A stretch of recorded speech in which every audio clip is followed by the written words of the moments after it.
Bonjour, bienvenue à la foire du livre de Francfort 2022. La séance d'aujourd'hui porte sur les banques et sociétés FinTech. Cette séance sera en anglais. L'interprétation est disponible en français et en arabe. Cliquez sur la balle en bas de votre écran pour choisir la langue désirée. Pour les questions, je vais les transmettre à Paolo Sironi. Bienvenue, Paolo Sironi. Vous êtes un chercheur et un leader mondial de la recherche chez IBM, l'Institute for Business Value. Nous sommes vraiment passionnés d'apprendre sur votre nouveau livre best-seller Banks and FinTech on Platform Economies. Je suis ravie de participer à la foire du livre de Francfort. Mon best-seller s'intitule Banques et sociétés FinTech sur les économies de plateforme. Je travaille dans le monde des banques et des investissements et je m'occupe du développement des solutions numériques. Je suis leader mondial de la recherche sur les marchés bancaires et financiers chez IBM. Je suis également auteur de livres. Mon dernier best-seller explore comment la théorie des plateformes nées en dehors des services financiers fait son chemin dans les marchés bancaires et financiers pour transformer radicalement la façon dont les entreprises font des affaires pour trouver les solutions nécessaires.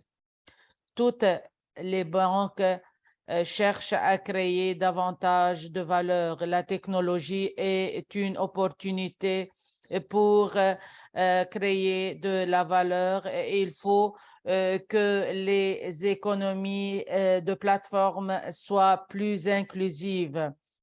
On parle du capitalisme des parties prenantes, mais on a besoin d'une théorie. On a besoin d'un master plan pour mettre en œuvre des projets d'électricité. On a besoin de la théorie des fondements pour créer de la valeur pour le bénéfice de l'équipe internationale. Intéressant, vous parlez de la création de la valeur dans votre livre.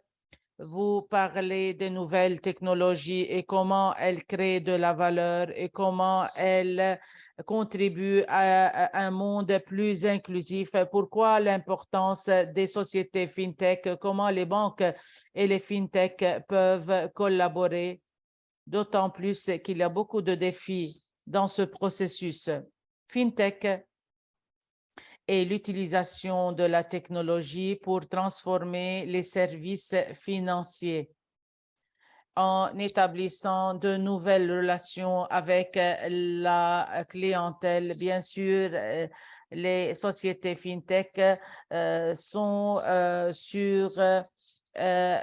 au premier rang pour transformer les économies de plateforme pour le bénéfice de la clientèle, des employés et des employeurs. Le concept FinTech a commencé il y a 10 ou 15 ans. Le mouvement a été lancé par Silicon Valley où il y avait beaucoup d'entrepreneurs. Et à l'époque où les banques faisaient face à beaucoup de crises et de défis. Néanmoins, selon mon avis, le concept FinTech a commencé très petit dans un cercle très réduit, mais et les sociétés FinTech commençaient à créer de la valeur.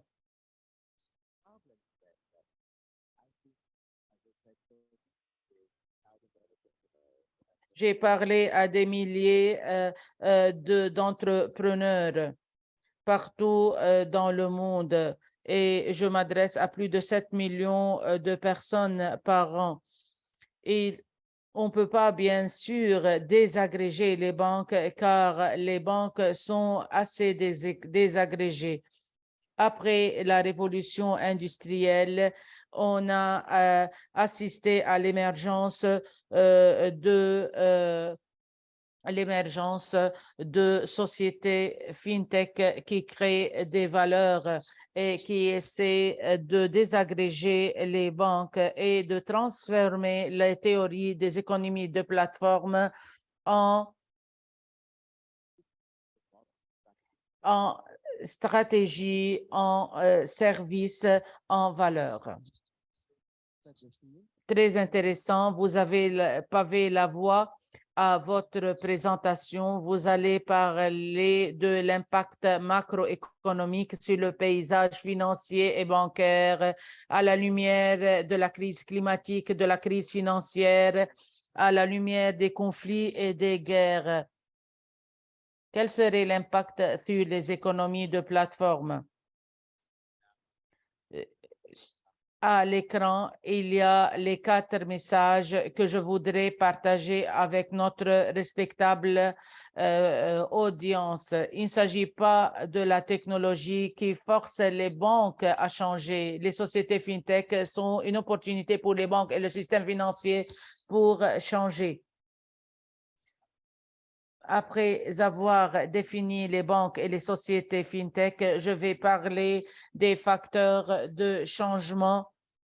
Je vais parler des cadrans pour débloquer la valeur et créer une nouvelle valeur. Et je vais donner des exemples concrets sur les économies de plateforme.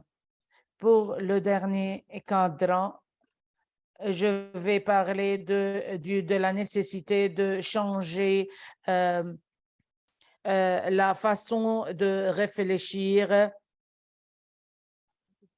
la mentalité. Je vais partager avec mon audience le discours de Madame Cristina, présidente du FMI. Elle a été interviewée par la CNN et elle parle de l'incertitude avant la guerre russo-ukrainienne et avant la pandémie. Les interprètes n'arrivent pas à entendre la vidéo de Madame Cristina.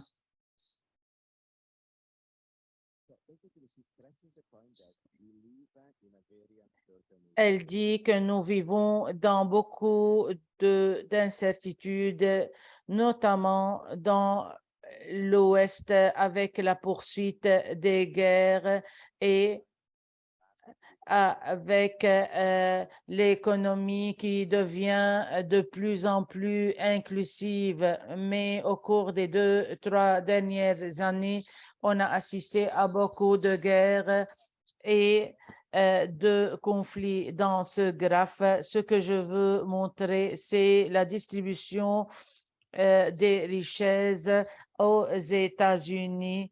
Regardez les 0,1% top supérieur. Il possède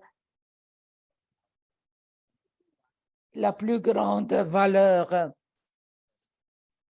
En bleu, il y a beaucoup de similitudes. Après la guerre, les États-Unis sont devenus une puissance mondiale. Elle a établi une économie plus inclusive et il y a une augmentation de 5% pour la tranche inférieure. Dans les années 90, il y a eu une inversion. On est de retour aux années 50. Ça se fait à travers le temps. On a assisté à la transformation du paysage bancaire et financier. On a vu de nouveaux modèles d'affaires émerger et les banques et les sociétés fintech dominent le paysage, ce qui a réduit l'inclusion et ce qui a transformé la pyramide préexistante. Au cours des 3 dernières années, on a vu le résultat de ce qui s'est passé avec le temps. D'où cela provient-il? De la crise financière mondiale. Pour cela, les nouveaux modèles d'affaires ne sont plus efficaces. Je voudrais partager le discours de M. Greenspan. Monsieur Greenspan, il était le président de la Federal Bank américaine à l'époque de la faillite de Lehman Brothers. Il parle des modèles d'affaires et de leur faillite. Est-ce qu'on peut partager cette vidéo avec notre audience? On n'arrive pas à entendre la vidéo en tant qu'interprète.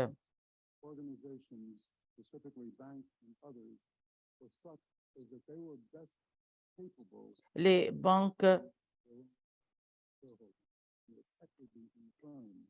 banques n'ont pas pu attirer les bons actionnaires. Quelles seraient les décisions qu'il fallait prendre et que vous n'avez pas prises?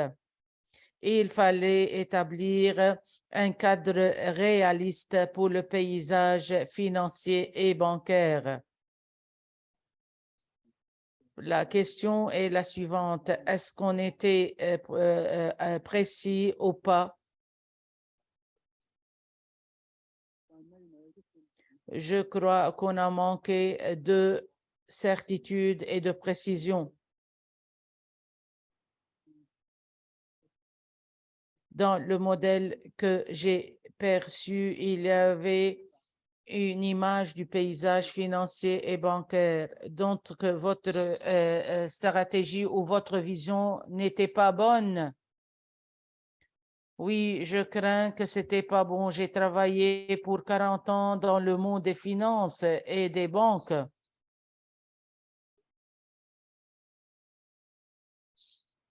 Voilà, le Greenspan a dit que le cadre des banques et du système financier n'était pas bon et on a vu ce qui s'est passé aux États-Unis. Voilà les taux d'intérêt qui baissent et ils augmentent parfois. Comment, bien sûr, résoudre cette énigme? Et les banques devraient changer leur façon de traiter avec leur clientèle.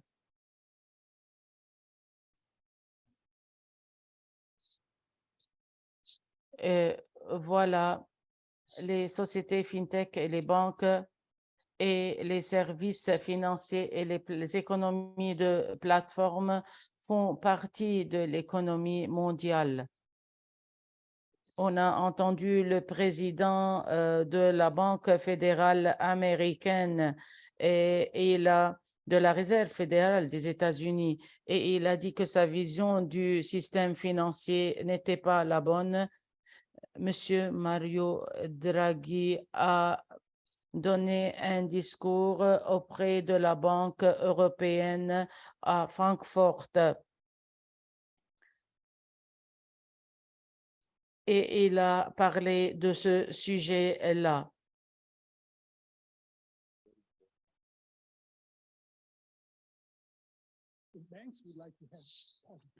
Les banques aimeraient avoir des taux d'intérêt positifs et quand elles ont des taux négatifs, elles ne sont pas satisfaites. Je ne dirais pas que cela tient derrière la faillite du système financier. Par ailleurs, il faut chercher d'autres raisons. Beaucoup de banques ont soit en Europe, soit dans d'autres parties du monde, et elles ont un ratio coût-revenu très négatif.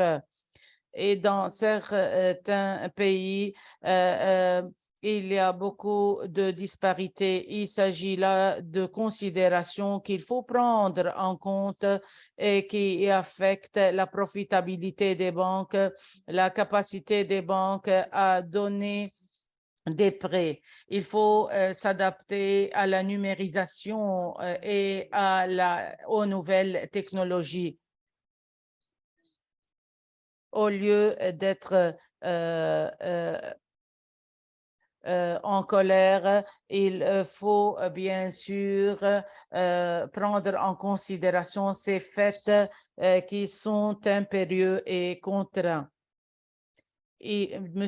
Draghi dit que les banques devraient ajuster leur système financier au modèle financier, aux nouvelles technologies et aux nouvelles contraintes sur le marché et dans le système bancaire et financier.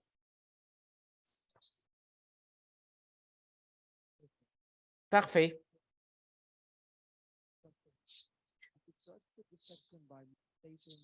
Vous avez dit que les banques ne doivent pas seulement s'adapter aux nouvelles technologies, alors que la FinTech est une opportunité pour les banques pour le faire et pour aborder les économies de plateforme.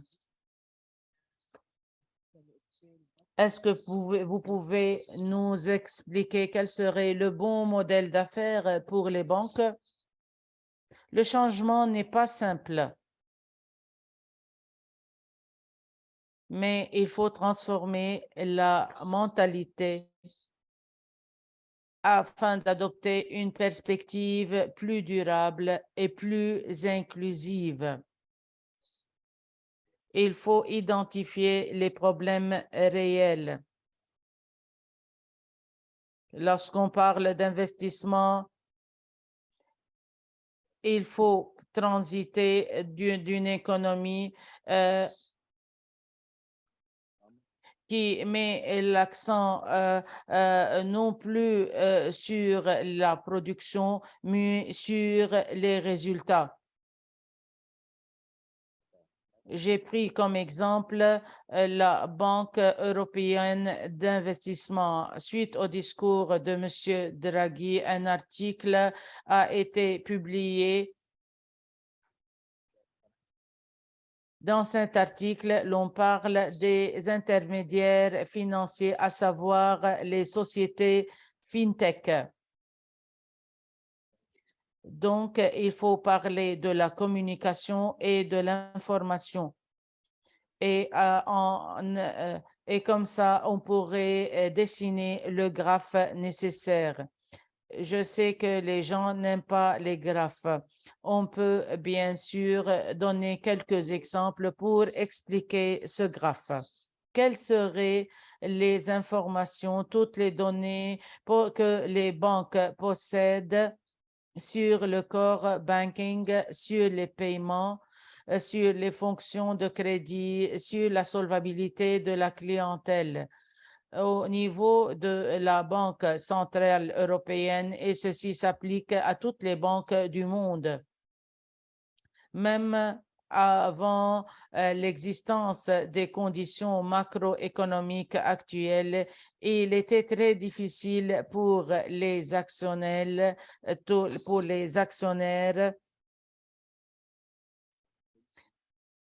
de savoir les coûts des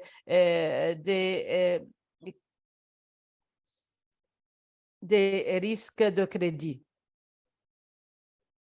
L'on parle aujourd'hui de Open Finance et de Open Banking.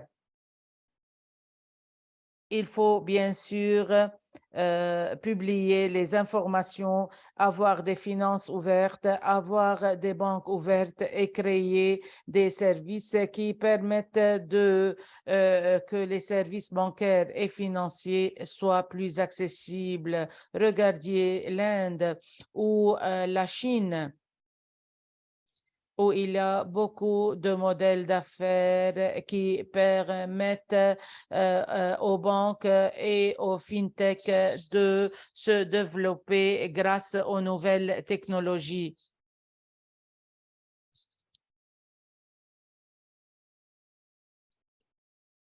Et c'est pour cela qu'on assiste à l'émergence du dragon chinois. En même temps, et en plus de l'information, il faut s'occuper de la communication. Et on parle de l'interface humaine. Il s'agit d'un processus très compliqué. Le problème c'est que cette interface devient de plus en plus coûteuse pour les banques. Pour cela, les banques essaient d'établir des plateformes au lieu de positionner l'innovation à partir de l'interne et en direction de l'externe. Les banques essaient d'internaliser la communication en vue de créer des mécanismes et des centres consultatifs ou des centres de conseil. Donc, l'information et la communication sont très importantes et j'ai créé de l'information et de la communication ce graphe. Il y a ce quotient de communication et ce quotient d'information. Regardez, et il y a un passage d'une valeur business value, valeur commerciale très basse à une valeur commerciale meilleure. Il y a quelques années, ils ont dit que 3 trillions de dollars seraient investis par les banques dans le monde des technologies. Je peux vous expliquer l'effet papillon et comment intensifier le quotient information et comment assurer la transition de la vente de services à la vente de résultats pour assurer la durabilité. Et le problème pour beaucoup de clients en traitant avec les ventes et réside dans le fait de traiter avec des technologies qui seraient bien sûr axées sur la demande. Donc, pour résoudre ce problème, comment se positionner dans une technologie axée sur la demande? Et comme ça, vous pouvez créer une valeur commerciale et vous créez une stratégie bancaire et financière basée sur les données avec une meilleure valeur commerciale. Voilà le graphe à l'écran qui explique tout ce processus. Chaque composante est relative au quotient d'information et quotient de communication. Il y a les entrepreneurs, il y a les clients et il y a la valeur commerciale. Et voilà une carte de route pour les banques en vue de créer une meilleure valeur commerciale à l'avenir. Les banques et les sociétés fintech devraient apprendre davantage sur l'économie de plateforme pour créer une meilleure valeur commerciale. Il faut qu'elle préconise des solutions numériques et qu'elles deviennent de plus en plus visibles. Quelle serait la recette secrète pour atteindre cet objectif? Il faut que les banques adoptent des stratégies contextuelles invisibles et il faut qu'elles gardent leur visibilité. Comment combiner les deux? Il y a le quotient de communication et d'information à ne pas occulter. Il faut comprendre les problèmes réels et essayer de les résoudre à travers la technologie.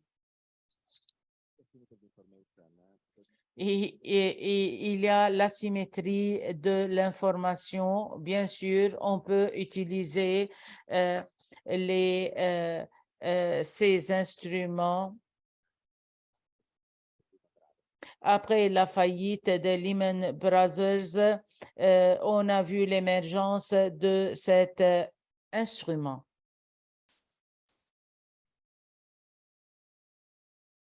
Je vais bien sûr vous montrer cette vidéo. Cette vidéo parle de prendre des prêts et d'investir les prêts dans le domaine de l'immobilier.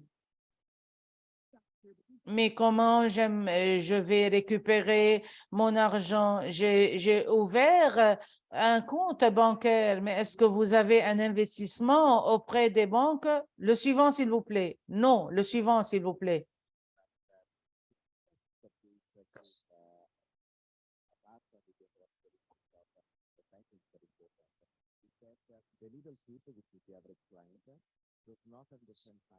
Le jeune ne comprend pas comment prendre des décisions financières et bancaires. Il est axé sur la demande. Il faut penser à cette question pour voir la difficulté rencontrée par les startups. Selon le type de business dans lequel les startups s'engagent, il y a de différents défis. Vous pouvez voir ces deux graphes. Ça dénote de la complexité du problème, comme vous voyez. Le vertical, c'est le modèle de consommation. Le modèle est axé sur la demande. Le client prend sa décision de lui-même. Mais si la décision est plus compliquée, le client devrait avoir recours à un soutien. Et il y a un environnement pull et un environnement push.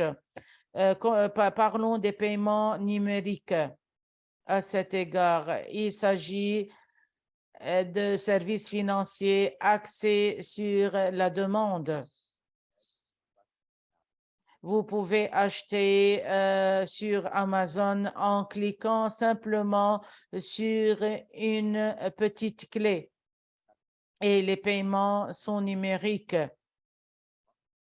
Et ça engendre de larges volumes de ventes et d'achats. Et les solutions technologiques sont disponibles pour ce faire. Mais quand on parle de l'emprunt, il s'agit d'un processus plus compliqué. Il s'agit d'un concept axé sur la demande. On emprunte de l'argent pour acheter un immobilier, une maison. Et la question devient de plus en plus compliquée. Dans une économie axée sur la demande, les choses se compliquent. S'il vous plaît, visitez mon website et cliquez sur l'image et on va sur, et je vais vous donner $1000 avec un taux d'intérêt zéro. et vous serez ravi en tant que client, mais il y a un problème de crédit parce que on en parle également de la qualité d'emprunt, de la qualité de crédit. Et quand on parle de secure loans, c'est-à-dire des prêts sécurisés, il faut s'assurer de la solvabilité de la clientèle. Et cela conduit en fin de compte à l'exclusion financière et non pas à l'inclusion. Et les gens se mettent à acheter des choses qu'ils ne peuvent pas s'offrir. Et il y a des problèmes qui émergent car les clients n'arrivent pas à naviguer à travers la complexité de ces problèmes. Il y a l'environnement push et l'environnement pull, comme je viens d'expliquer. Mais si quelqu'un veut utiliser les technologies,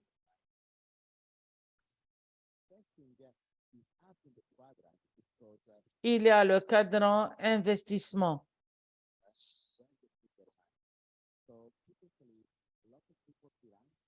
Typiquement, beaucoup de gens se sentent anxieux à l'égard de ces problèmes. Je vais vous donner un exemple. Je vais vous demander de visiter mon site Internet et de cliquer sur une deuxième image et vous allez me donner 1 000 $ pour que je l'investisse dans des actions chinoises ou américaines ou dans la crypto-monnaie. Et en tant que client, vous allez vous demander si Paolo Sirioni est vraiment compétent en la matière.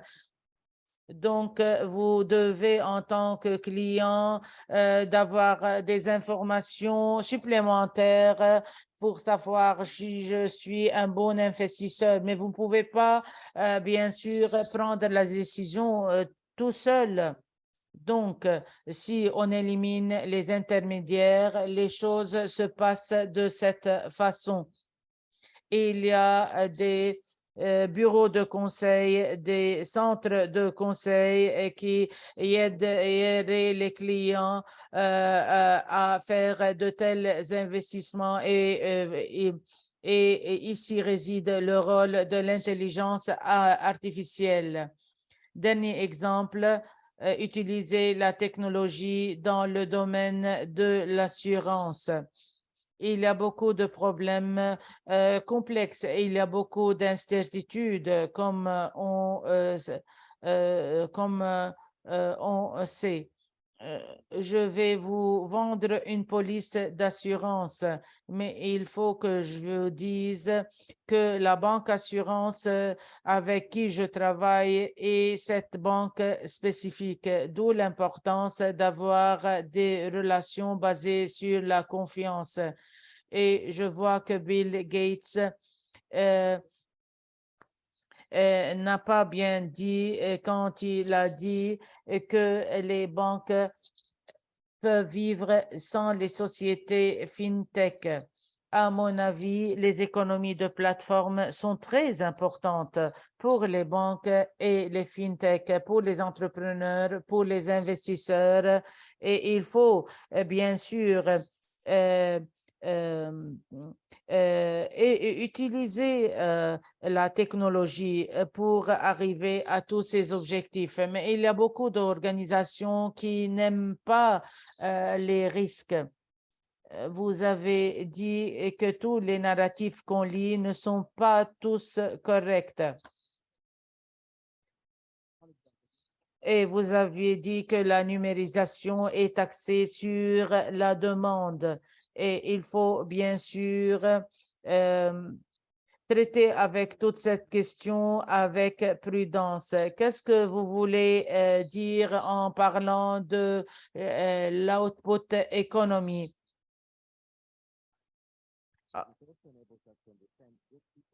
l'économie de production ou l'économie de résultat nous aide à trouver des solutions aux problèmes. Le vertical, c'est le quotient des banques, comment sortir de l'économie de production et transiter vers l'économie de résultats. Il faut pas penser outcomes, penser résultats, penser durabilité, penser solutions financières. Je vais vous donner un exemple du secteur automobile. La société BMW opère dans une économie classique, à savoir output économique de production. Et elle investit 10 millions de dollars dans la série 3 pour produire plus et vendre plus. Puis, la société BMW a pris conscience de l'importance de transiter vers une économie de résultats, outcome economy. Et beaucoup de choses, de bonnes choses se passent quand il y a des économies de plateforme. Les produits disparaissent.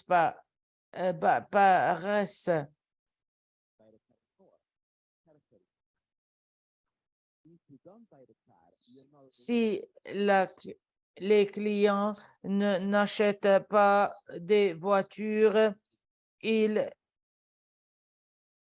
néanmoins, ils sont attachés aux atouts de la BMW ou de la Mercedes.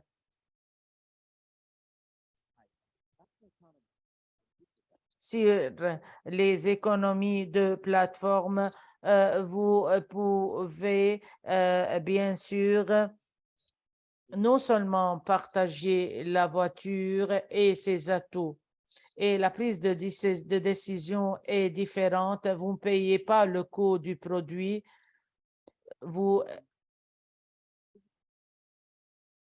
Idem pour les services financiers. Les banques travaillaient dans le cadre de l'output économie de production.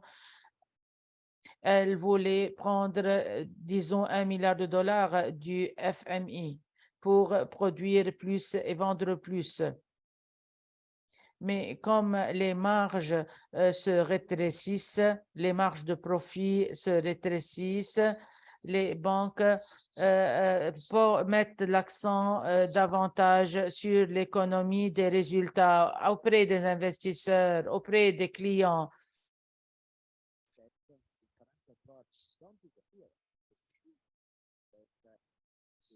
Bien sûr, les actifs ne disparaissent. Vous devez investir dans des actifs, par exemple, en achetant une voiture ou en achetant un immobilier ou en achetant une maison. Donc, la valeur se positionne dans le cadre de l'économie des résultats et comme ça, les banques transitent d'une économie de production vers une économie de résultats. Il s'agit là d'une révolution dans les modes de travail des banques et sans la technologie, il serait difficile d'expliquer aux clients la valeur des relations et le coût de ces relations. Pour cela, il faut utiliser les fintech par les banques pour passer d'une économie de production à une économie de résultats pour assurer la durabilité et pour être réussi. Merci pour cette réponse. Il y a des questions qui viennent de notre audience. S'il vous plaît, postez-les dans le box de discussion et je vais les transmettre à Paulo. Dans votre présentation, vous avez parlé de la nécessité d'adopter un processus axé sur la clientèle. Donnez-nous des exemples, s'il vous plaît. Voilà le cadran des banques. pour passer du gris au bleu. Il faut non plus penser à l'économie de production, mais à l'économie de résultats. Il faut entrer dans une relation basée sur la confiance et la transparence avec la clientèle. Comment expliquer cela par des exemples plus concrets? Et on parle de open finance ou de open banking, le système bancaire ouvert ou le système financier ouvert.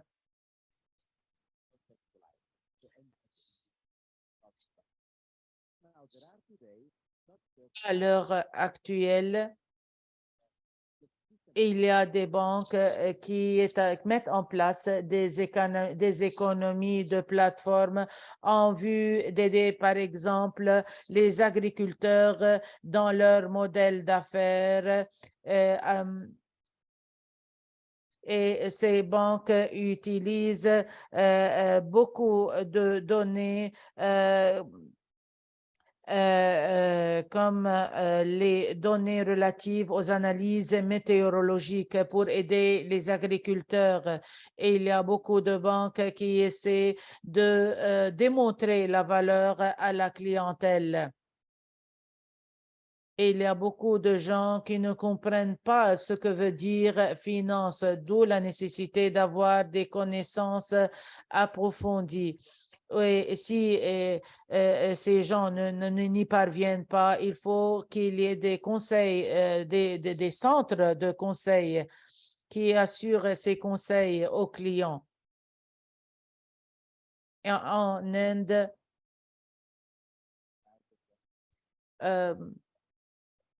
il y a la Banque d'État et qui a un portefeuille numérique et qui peut s'engager dans des relations avec les clients et cette banque a adopté une solution numérique avec les agriculteurs pour les soutenir en matière de problèmes, en matière d'équipement ou en matière de base de données.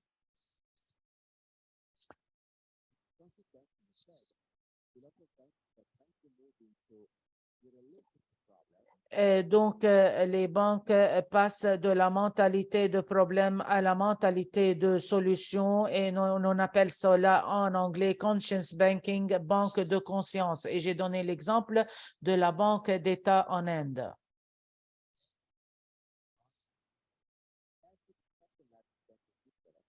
Comme je vais vous donner l'exemple de la deuxième banque en Suisse appelée UBS. Il y a 3 ans, UBS s'est transformée en une banque non traditionnelle axée sur la gestion d'actifs, asset management, et les clients payent de plus en plus pour mieux accéder aux services bancaires et financiers, d'où la nécessité pour les banques de ne pas être axées sur les services traditionnels, mais sur les services révolutionnaires. Il y a une question sur la financial literacy en anglais, à savoir littératie financière. Il y a un niveau requis pour la littératie financière. Il faut savoir ce qui se passe avec les actions, avec ce qui se passe avec les bonds, c'est-à-dire les obligations. Il faut avoir une relation avec des centres de conseil ou avec des cabinets de conseil qui puissent vous donner le conseil, le bon conseil.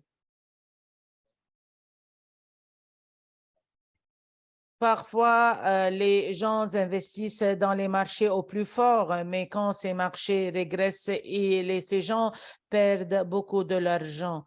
Les connaissances ne sont pas la seule condition préalable ou la seule exigence.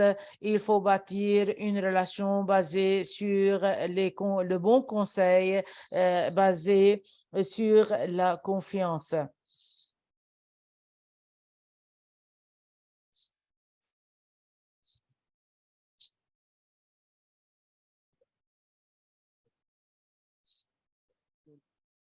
Quel est le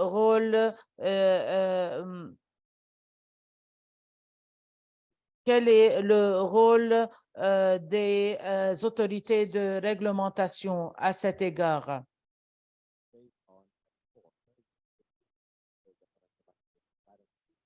Moi, je me base sur les principes internationaux de la transparence bancaire.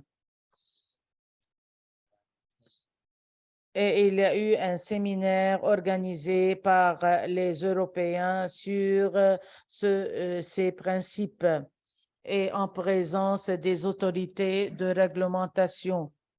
Dans les économies de plateforme, les frictions se réduisent et tout le monde, comme vous le savez, voudrait s'engager de façon différente. Et ici vient le rôle des autorités de réglementation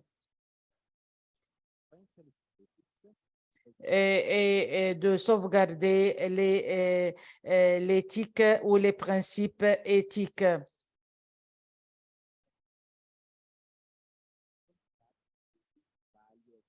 Et comme ça, vous créez davantage de valeur pour la clientèle et également pour les actionnaires. Donc, le rôle des gouvernements et des décideurs est de transformer le rôle des opérateurs économiques et de transiter d'une économie axée sur les services financiers à une économie axée sur les écosystèmes. À votre avis, Paulo, comment les startups pourraient bénéficier de ces économies de plateforme? J'aimerais vous donner un exemple. Dans les années 90, mon frère a créé l'Amazon en Italie.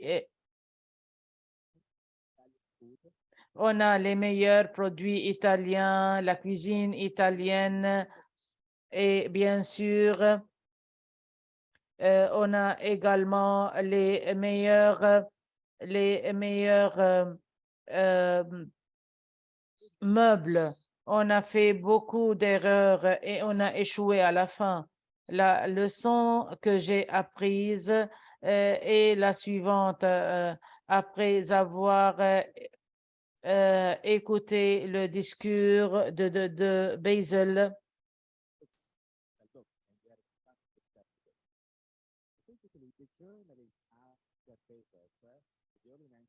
Bezos on lui a demandé c'est quoi Amazon? Amazon n'est pas une chaîne de distribution de livres en ligne. Et j'ai été vraiment intrigué.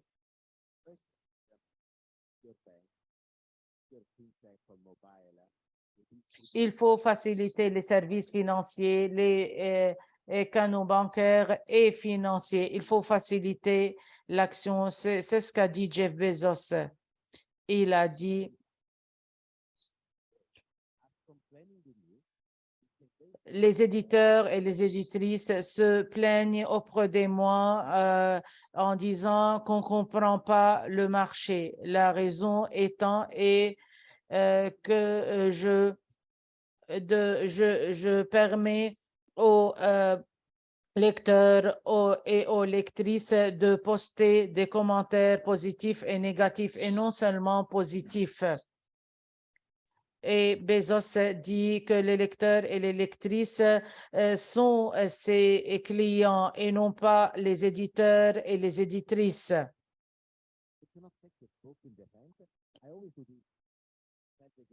Quand je prends un livre entre les mains, je le touche, mais les livres sont en ligne sur Amazon. Bezos leur a dit la transparence est très importante. C'est pour cela qu'on poste les commentaires négatifs et positifs. Il faut établir la confiance avec la clientèle d'Amazon.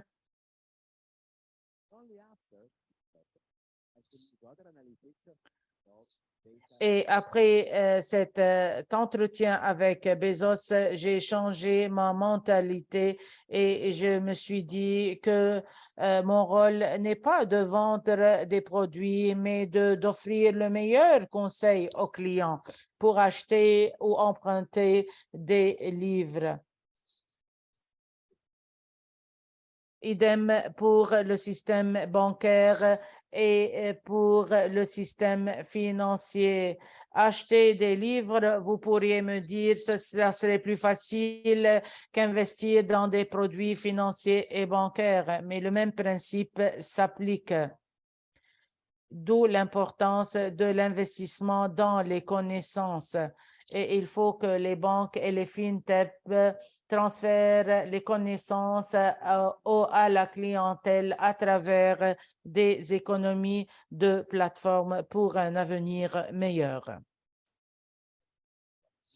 Une autre question de notre audience en rapport avec la pandémie COVID-19 et son impact sur le paysage financier et bancaire. À travers la pandémie, les banques ont appris que l'importance des relations et la nécessité de sauvegarder la proximité. Comment préserver ces relations à travers des solutions numériques?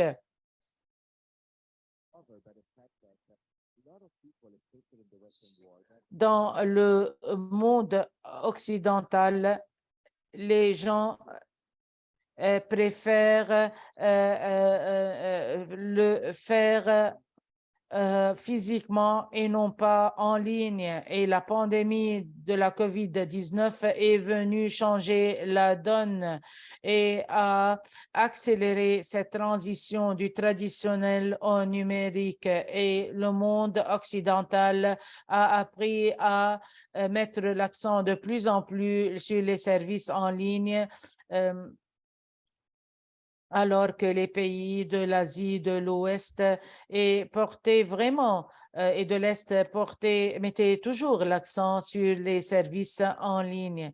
Et la pandémie est venue transformer notre mentalité et nos approches. Voilà la fin de notre séance. Merci Paolo Cironi pour cette discussion très intéressante. Merci pour notre audience. Restez avec nous pour la deuxième séance d'aujourd'hui à 13h heure de Francfort. Merci encore une fois.